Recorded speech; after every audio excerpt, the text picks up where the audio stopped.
Jeffrey Epstein serait en réalité un espion russe. C'est bien de cela qu'il s'agit. C'est une affaire liée à la Russie. Nous assistons en direct à ce genre de dissimulation orchestrée à travers les médias traditionnels. Le Telegraph a révélé cette histoire. Elle a commencé dans les médias britanniques, proches du MI6, en Pologne, pour examiner la possibilité de plus en plus probable que le scandale de pédophilie ait été co-organisé par les services de renseignement de Moscou. Ah oui? Eh bien, oui. Cela semble de plus en plus évident pour tous ceux qui veulent nier la réalité de cette affaire et les véritables associés de Jeffrey Epstein. Ce serait CBS News.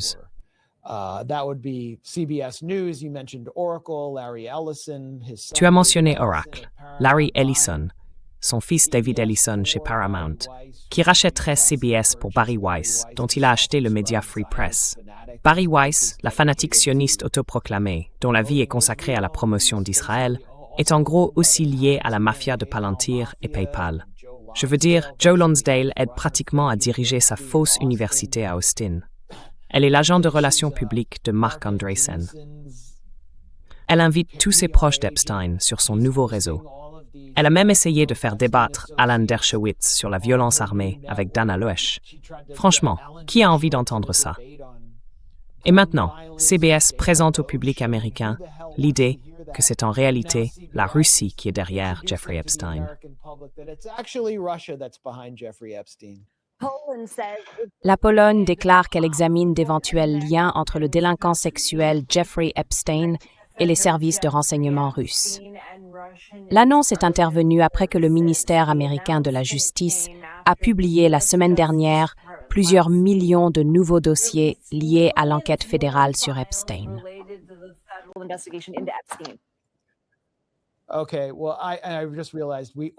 D'accord. Eh bien, je viens de réaliser que nous sommes toujours démonétisés dès que nous montrons quelque chose provenant de CBS, parce qu'ils ne veulent en réalité pas que les gens voient ce qu'ils diffusent. La seule raison pour laquelle cela se retrouve sur Internet, c'est pour être tourné en dérision. Mais il est clair ce qu'ils font là-bas. Ah, le Washington Post. Qu'avons-nous?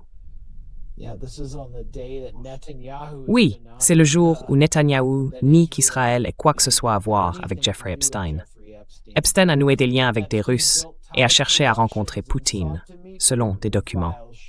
Cela vient, vous savez, du média qui a licencié environ un tiers de son personnel, et le reste est juste là pour produire de la propagande MI6-CIA.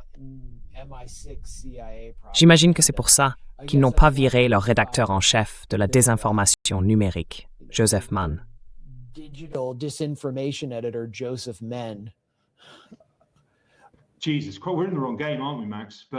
Jésus-Christ, on ne joue pas dans la bonne cour, n'est-ce pas, Max?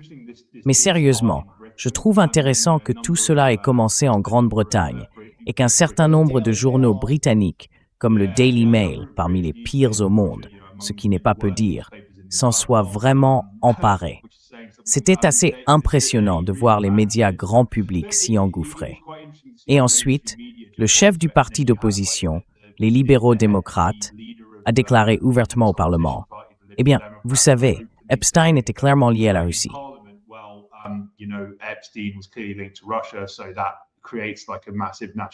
Cela crée donc un énorme risque pour la sécurité nationale.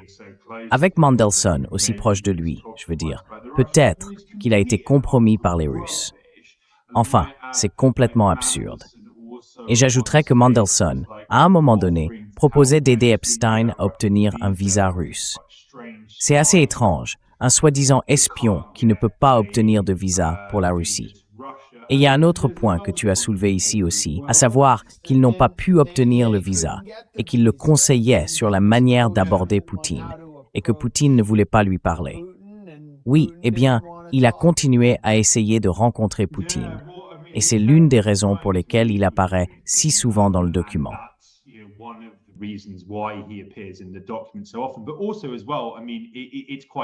Mais aussi, je veux dire, il est assez clair que Epstein cherchait à former, mauvais choix de mots, à cultiver des politiciens d'opposition en Russie, parce qu'il était furieux que Poutine ait mis un terme à sa capacité de gagner énormément d'argent par des moyens potentiellement illicites dans le pays.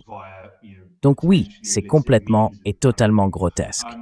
Mais ce qui est intéressant, c'est la façon dont les gens voient clair dans tout ça. J'ai regardé le reportage du Daily Mail à ce sujet, si on peut même appeler ça un reportage, et la section des commentaires était remplie de gens disant que c'était du pur n'importe quoi. Pourquoi essayez-vous de redonner vie à ce cadavre de Russiagate? Dans certains cas, c'était même assez visible.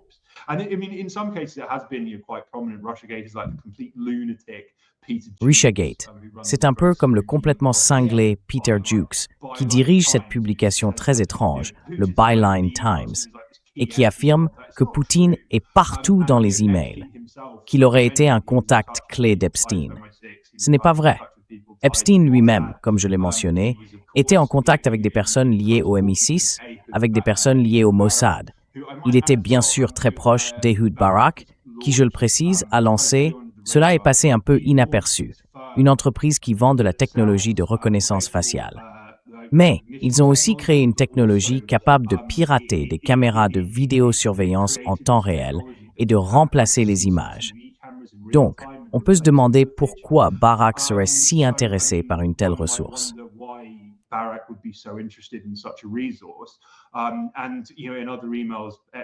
Et tu sais, dans d'autres emails, Epstein déclare ouvertement « Je travaille pour les Rothschild ». Donc je veux dire, franchement, je ne vois vraiment pas comment dans aucun scénario, on pourrait prétendre de manière crédible qu'il avait un lien avec la Russie. Il avait clairement une connexion avec Zelensky aussi. Fait intéressant, Poutine aurait dit à Epstein ou à des personnes de son entourage qu'il pensait que Zelensky était contrôlé par Israël. Et bien sûr, Zelensky a essayé de présenter la future Ukraine comme un autre Israël, une société fortement militarisée qui parcourait le monde en semant le chaos, en menant des assassinats pour le compte des États-Unis. Et j'ajouterais qu'il y a des emails avec cette personnalité des Émirats arabes unis. Comment s'appelle-t-il déjà? Le haut responsable, émirati. Oh, Suleiman, ben, j'oublie son nom de famille. Je vais le retrouver dans un instant. Oui, mais il y a enfin ce Suleiman, il a envoyé un message à Epstein après l'assassinat de Mahmoud Mabou par le Mossad à Dubaï en janvier 2010. Et il était très en colère. Il semblait vraiment en colère contre Epstein, disant « ça n'aide personne ». C'est Sultan Ben Suleiman.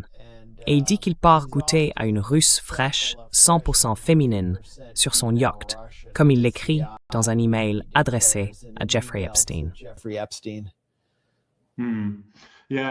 Ouais, eh bien c'est comme, ouais, Suleiman dit que ce meurtre, cet assassinat, ce genre d'opération audacieuse à Dubaï, où tous ces agents du Mossad ont volé les identités de citoyens britanniques, australiens et irlandais, pourrait bien s'avérer être le Mabou. Ils ont assassiné un agent du Hamas nommé Mabou. Ils se sont déguisés en touristes et l'ont suivi jusqu'à sa chambre d'hôtel, se faisant passer pour des joueurs de tennis. Ils portaient des raquettes de tennis, l'équipe d'assassins du Mossad. Au début, ils ont échoué à le tuer. Ils ont essayé de le noyer dans sa baignoire, puis ont tenté de l'électrocuter. Et cela a échoué aussi. Il a fallu des heures avant qu'ils ne parviennent finalement à l'étrangler. Ils ont volé de vrais passeports canadiens, ce qui a rendu le gouvernement du Canada, même sous Stephen Harper, le premier ministre le plus pro-sioniste de l'époque, très en colère. Bref, j'ai raté cet épisode. Alors, qu'est-ce qu'il a révélé?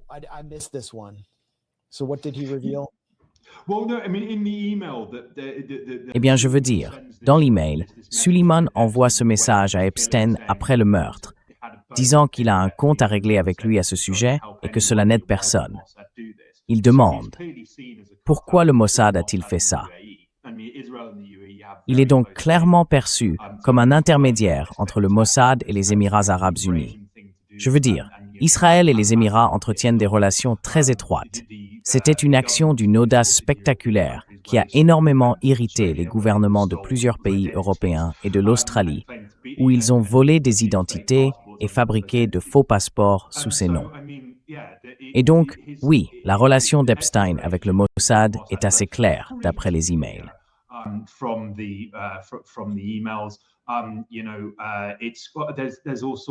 Vous savez, il y a toutes sortes de choses à propos du fait qu'Epstein n'était pas particulièrement intelligent. Il y a quelques courriels où il parle de son mépris pour les goyim et un autre où il raconte qu'il était assis avec des figures d'extrême droite qui affirmaient que les Juifs dirigent le monde. Epstein a dit « Nommez-en un ». Et ils ont répondu « Vous. Vous avez eu des princes, des présidents et des chefs de gouvernement qui sont passés par votre appartement en quelques jours. » Et lui a répliqué « Oh, je suppose que oui. Je suppose que je dirige le monde. » Bizarre.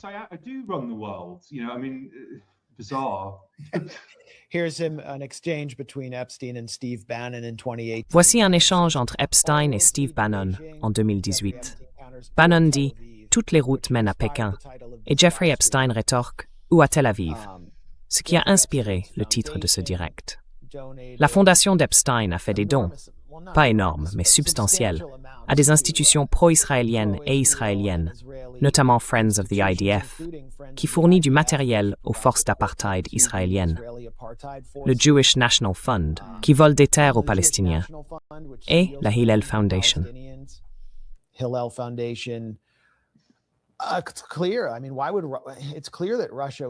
Je veux dire, il est clair que la Russie lui disait de faire ça, non? Oui, absolument. J'adore celle-là de Sky News. C'est un peu le summum du « Qui allez-vous croire, moi ou vos yeux menteurs ?» Un enregistrement audio récemment publié semble montrer Jeffrey Epstein conseillant une personne inconnue sur la manière d'aborder le président russe Vladimir Poutine.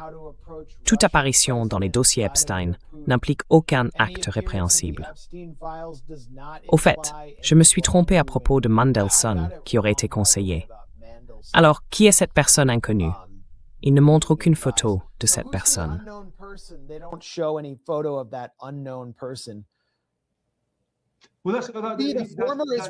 Ancien Premier ministre israélien, ministre de la Défense, chef du renseignement militaire et soldat le plus décoré de l'histoire d'Israël, M. Ehud Barak.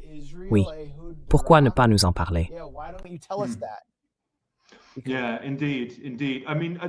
Oui, en effet. En effet. Je veux dire, c'est aussi un aspect intéressant. Les médias, d'après ce que je vois, les médias britanniques, s'acharnent autant sur Andrew et Mandelson, mais ne disent absolument rien sur ses liens avec Israël. Et c'est quelque chose dont on ne peut tout simplement pas parler dans les médias.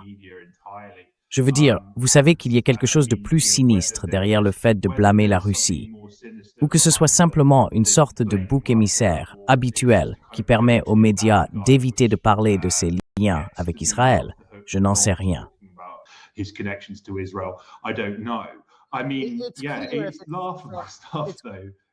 Je veux dire, oui, il est évident que si c'est Donald Tusk qui pousse cette idée, il y a un intérêt à essayer d'impliquer la Russie et à détourner l'attention du public pour raviver la haine envers la Russie.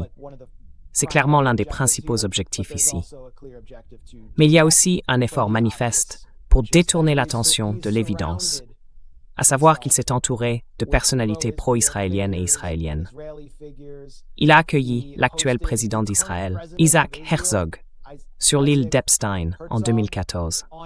Ehud Barak était l'un de ses plus proches associés, comme tu l'as dit, Kit. Ils travaillaient ensemble à la création d'entreprises de surveillance semblables à Palantir. Voici un courriel, juste une liste de personnes pour Steve Bannon. Tu peux voir qui y figure. Je veux dire, il suffit d'aller sur Gmail et de chercher n'importe quel nom, et tu trouveras une multitude de personnalités israéliennes dans son entourage.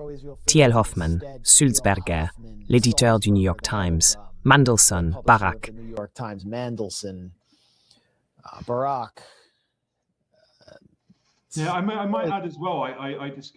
Je pourrais ajouter aussi que j'ai parlé de la façon dont Barak dirige cette entreprise, appelée TOCA, qui peut modifier les images de vidéosurveillance.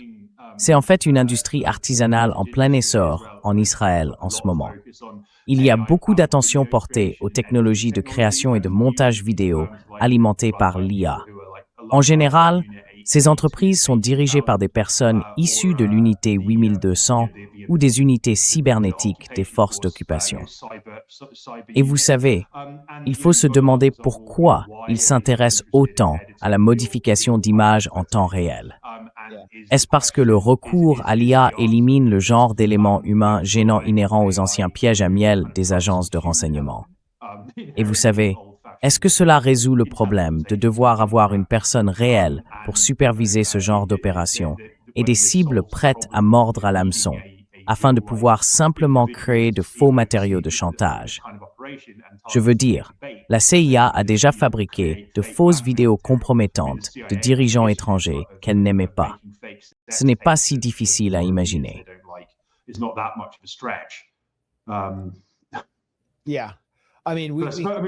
Oui, je veux dire, on est déjà un peu, tu sais, on a déjà franchi le miroir avec Sesame Street et tout le reste.